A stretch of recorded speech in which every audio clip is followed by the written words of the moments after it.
That's all trip இது ஒரு auto மற்றும் cab booking app. Auto, taxi, sedan, maxi cab, Tata Ace, 25 seat mini bus எல்லா வண்டியும் இந்த ஆப்குள்ளே அட்டாச் பண்ணிக்கலாம். டாக்குமெண்ட்ஸை அப்லோட் பண்ண உடனே அப்ரூவல் கொடுத்துருவாங்க. கீழே டிஸ்கிரிப்ஷன்ல இருக்க லிங்கை கிளிக் பண்ணி தட்ஸ் ஆல் ட்ரிப்பை டவுன்லோட் பண்ணிக்கோங்க. ஈரான் போர் மற்றும் கச்சா எண்ணெய் விலை உயர்வு காரணமாக இந்திய பங்குச் சந்தைகளில் ஏற்பட்ட கடும் வீழ்ச்சியால் முதலீட்டாளர்களுக்கு 12 லட்சம் கோடி ரூபாய் அளவிற்கு இழப்பு ஏற்பட்டது.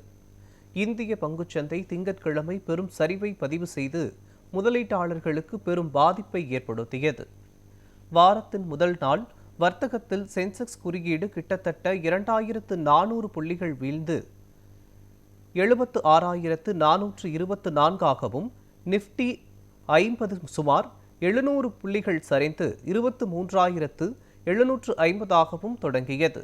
இதனால் அனைத்து நிறுவனங்களின் மொத்த சந்தை மதிப்பு சுமார் 12.39 லட்சம் கோடிக்கு மேல் குறைந்தது. இது கடந்த வார இழப்பை மேலும் மோசமாக்கியுள்ளது. ஈரான் போர் காரணமாக ஏற்பட்ட கச்சா எண்ணெய் விலை உயர்வே இன்றைய பங்கு சந்தை சரிவிற்கு முக்கிய காரணம் என்று தகவல்கள் வெளியாகியுள்ளன.